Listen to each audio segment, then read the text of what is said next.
Welcome to EQTV. Today, a moderate magnitude earthquake was occurred in Indonesia. The quake hits Indonesia 26th March 2022 and 10 kilometers shallow depth.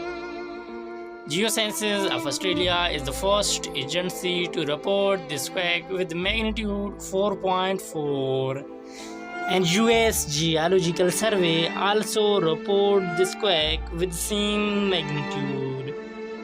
The exact magnitude, epicenter and depth might be revised in next few hours or minutes.